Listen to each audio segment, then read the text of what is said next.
On today's exciting episode of Undercover Boss, we're showing you 2 episodes featuring 2 more bosses that are faced with the worst employees in Undercover Boss history. How will these bosses deal with the situation, and will any of them blow their cover? Obviously, I didn't want to blow my cover, so she's actually getting lucky that the show is being filmed, because if she wasn't, she'd be walked out of here today. Tune in to find out on today's episode. We will first look at the founder and CEO of Retro Fitness, Eric Casabiri. I'm Eric Casabiri. I'm the founder and CEO of Retro Fitness. Headquartered in New Jersey, Retro Fitness provides gym memberships for more than 300,000 customers, scoring revenues of more than $100 million a year in the process. Eric started Retro Fitness because he saw a hole in the market, and he was a gym operator and saw the opportunity to bring high-quality fitness experience with a good price tag. Retro Fitness offers a personal trainer, a movie theater, tanning, and a juice bar, and all of that for only $20 a month. This business model made the company instantly grow, and now they have over 90 gyms around the country. Eric grew up in a modest family, so he understood the value of every penny, and he also had a tough childhood as his mom passed away after getting diagnosed with skin cancer. Eric was always a hard worker and got his first trainer certificate when he was still in high school. He continued to work hard after that, and now he's created one of the fastest growing businesses in the world. Eric is also a tough boss and expects very dedicated employees to work for him, and he also wants employees that love their job and are not just there for the money. He wants to go undercover because they're growing pretty fast, and he wants to see if there's anything to improve on. He'll be going undercover as Barry, a contestant on a reality show, competing to win his own gym. Got this great disguise. I've transformed into Barry Ghosh, a down-on-his-luck guy competing on a reality show to win his own gym. For his first job, he travels to Easton, Pennsylvania to work in sales. Hey, I'm working at the Retro Fitness in Easton, Pennsylvania, and I'll be working in sales. He meets up with Megan, and she tells him about what the gym offers and how to talk to the customers. She then gives him the microphone and tells him what to say, and Eric notices that Megan is not using the company script, so he actually convinces her to use the line on the script instead of her own words. He then makes the announcement and impresses Megan, and Eric was really good at sales, so this wasn't really a hard job for him. Oh my gosh, you're a pro already. Why am I teaching you? This is great. I don't know if Megan's gonna go home scratching her head saying, who the hell is this Barry guy thing? They then work on giving a tour to a potential customer, and Eric watches as Megan tries to sell a membership, and Megan was pretty good at her job, but Eric knows better ways to sell and to interact with the customers, so he jumps into the conversation and actually sells the product, which kind of annoys Megan as he was just supposed to look and learn. I feel like if Barry were to train someone for his future business, he would just cross as bossy. The next day, Eric travels to Fair Lawn, New Jersey to work as a front desk associate. Today we're in Fair Lawn, New Jersey, Retro Fitness, where we'll be working at the front desk. And he meets up with Jacqueline, and as soon as they meet, she tells him that her job is not really important, and she just sits around and plays with her phone. Eric then tries to give her a scenario in which a customer might not approach her thinking she might be busy, but she answers back saying that the customers here are awful and that she sometimes wants to punch them in the face. Not a slave. I don't work for you. I don't know what to do with some people. I just want to punch them in the face sometimes. She doesn't stop there. She then tells him that the customers are stupid and uses vulgar language which other customers can clearly hear. So they're over here looking like doing the machine. And then they come up here and they're like, dude, you don't know what protein does? Eric couldn't believe what he was hearing and seeing, but he kept his cool and continued. She then shows him how to make the shakes, but she doesn't follow the ingredients, and when Eric tries to do it the right way, she starts to insult him and calls him brain dead. Brain dead if you can't get it. So if you look at that and can't understand it, then you should probably turn around and not do this.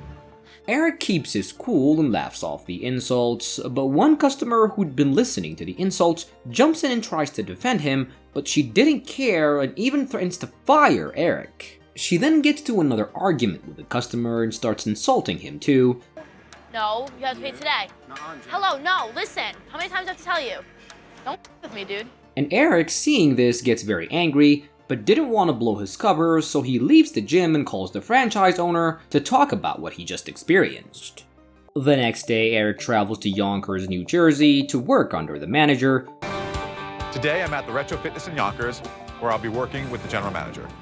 and he meets up with Yvette, and she first gives him a tour, and Eric notices that Yvette keeps the gym clean. Yvette is very passionate about her work and does her job pretty well. But Eric finds one thing that he doesn't like, and it's the way that she cleans, and it's not the most cost-effective.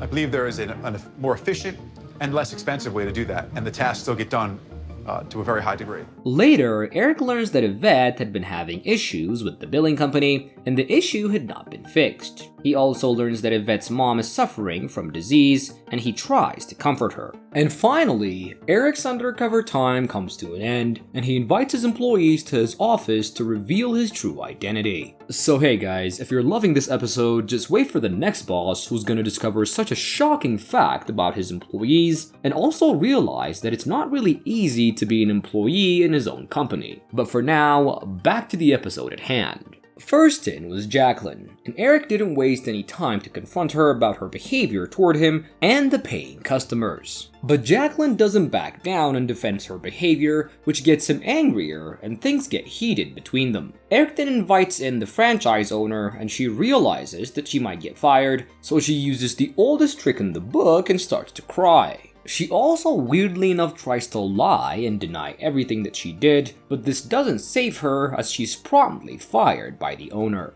Show it in any way more than I have. And yeah, maybe I dropped. Sorry. God bib me, seriously. Like I can't even deal. Next in was Yvette, and their interaction goes much smoother, and Eric tells her that he had a great experience with her and tells her that the billing issue will be fixed, and he then offers to pay for her trip to her mom's and gives her $10,000 so she can have a vacation with her fiancé. And on top of that, he gives her $30,000 to help with their expenses. The fact that he even gave me the money to go see my mom, that's crazy. Thank you. I'm really happy and I'm really thankful. Last in was Megan, and he tells her that he loved her energy, and he then offers to put her in their promotional materials, and he gives her $15,000 so she can have her own place, and another $40,000 to pay for her college, and on top of that, he gives her $20,000 just so she can spend it on whatever she needs. I didn't feel like living anymore, and now I'm like here, and I have a chance to live and be happy.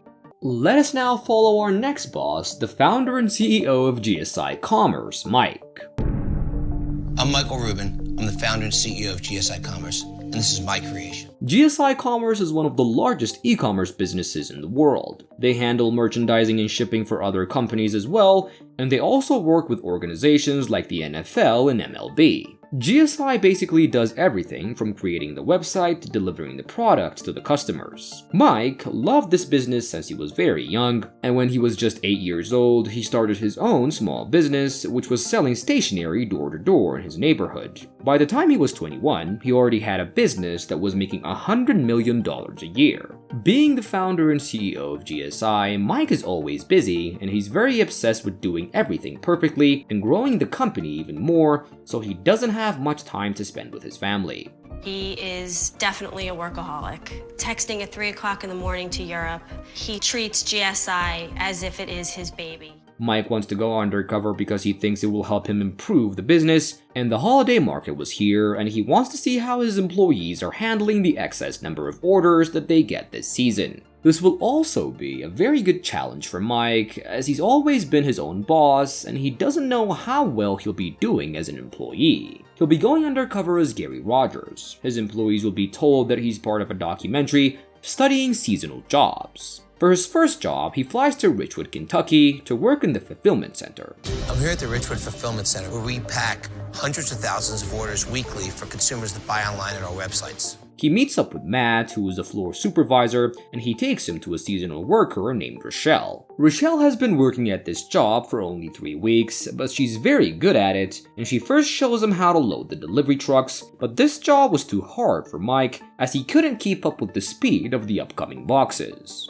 I had no idea that this would be the most difficult workout I've ever had in my entire life. She then takes him to another station so they can work on stacking the boxes, and as they were doing this, Mike sees Rochelle using new techniques to be more efficient, which he really loves. And it's employees like Rochelle that literally hold the company on their shoulders. I wish all of our employees we hired could be like her. While working together, Mike learns that Rochelle wants a full-time job in the company, and she's really good at her job, but since she was hired just for the holiday season, she won't be able to continue anymore. For his next job, Mike travels to Melbourne, Florida to work as a call center operator, and he meets up with Adam. I'm Adam. Nice to meet you, Gary. How are you? Nice to meet great. you.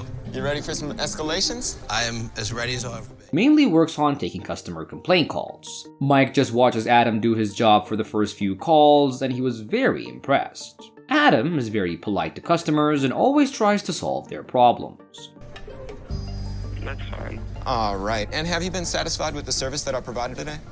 Yes, sir. Thank you. One moment. Mike next takes some calls, and with the help of Adam, he does pretty well. The two then go for a break, and Mike learns that Adam had been working for a year and that he was fired from his previous job for being late. Now, you might ask why Adam was late, and it was because he just lost his daughter during birth, so he skipped work for that day to console his fiancée. But even this wasn't a good enough reason to skip work for his previous employer. To see what he went through broke my heart, and it really made me miss my family. I was definitely not prepared for anything like that. After their break, Mike goes to work with another employee named Danielle, and being confident in his ability, Adam takes the next call, but this call doesn't go great, as this time the customer was not taking his offer. Adam tries everything he can, but he couldn't convince the customer, and Danielle then gets frustrated and takes over the call. She then immediately gets into a fierce argument with the customer, which really upsets Mike, as this is not the way to talk to a customer that was having a problem. Elizabeth, you're not letting me talk. You're not letting me talk, so I can't help you, Elizabeth. I'm sorry that you're having a hard time. Honoring what the email. Adam thinks about blowing his cover right on the spot, but before he can do anything, the call ends with the customer, as the customer just hung up the phone out of frustration. Adam then goes outside to let out his frustration and calms himself down. Danielle was the opposite of Adam, and her only goal was just to win the argument instead of helping the customer out and fixing their problem, which is technically her job. I think she had a chip on her shoulder, and she wanted to prove that she was right and that satisfied the customer's needs, and that will never be acceptable in my company. The next day, Mike travels to Richwood, Kentucky to work in the fulfillment center. I'm back at the Richwood Fulfillment Center to work as a single-line packer. And he meets up with Supervisor Greg, and he hands him over to Shannon. Shannon then teaches him to pack the boxes properly, and Mike tries his best to follow her lead, but he was too slow and only does half of the required boxes. You're sitting about 40 for this hour? Don't panic yet. But we do need to make sure we're heading towards the 90 and improving each hour. On their break, Mike learns Shannon works 7 days a week to raise her 2 boys, but as she's a single mom, she struggles to support them financially. They then go start their next shift, and this time, Mike was motivated to improve his speed, but as he gets ready to do his job, Gary returns with Mike's previously packed boxes, and he tells Mike that the boxes had multiple errors, meaning that they have to be redone, and he then tells him that he's not good enough for the job, and fires him on the spot. We no longer need your services. Nothing I can do. No. Mike is shocked that he got fired for the first time ever, but he understands that he didn't do his job well, and he thanks Shannon before leaving. For his last job, he travels to Louisville, Kentucky to work in another fulfillment center, and Mike was now determined to not get fired again, and he actually does a pretty good job. He meets up with Cameron, and he first takes him to the warehouse and shows him where the boxes are located, and Cameron then shows him how to pick out the boxes and fulfill the orders, and Mike was very impressed with how well Cameron does his job. Everything that's gone wrong in his life, and how he just turns every negative into a positive. I mean, there's no other words to describe it than amazing. And later, Cameron starts the competition on who can fulfill the most orders, which unsurprisingly, Cameron himself wins, but Mike gets to have fun too, and they do the job well. You're done, so it's nice working with you. Great working with you. Thank you. And see you later. And finally, Mike's undercover time has come to an end, and he invites his employees to his office to reveal his true identity. First in was Rochelle, and he tells her he was impressed with her work and offers her a full-time job at the company, which comes with a raise and full benefits. I think I've got a pretty good chance at GSI of moving up and being a part of something that's absolutely wonderful. Next in was Cameron, and he tells him that he was impressed by his work ethic and that he admires his dedication to raising his daughter well, and he then gives him a $1,000 gift card for his daughter's Christmas gift, and he offers him a management training program so Cameron can grow within the company. What just happened in here was unbelievable. To have him do this for me, I couldn't thank him enough. Next in was Shannon, and he tells her that she was a great worker and gives her $5,000 as a bonus so she can spend it on her kids. Listening and then stepping up and doing something about something I care about. It's pretty amazing. After that was Danielle, and Mike confronts her about her attitude, and Danielle tries to defend herself by saying that she was just at the job for a few weeks and apologizes for her behavior, and Mike decides to give her one last chance, which she accepts. And get to learn from the experience and hopefully improve next time so the next customer doesn't have to hang up really angry.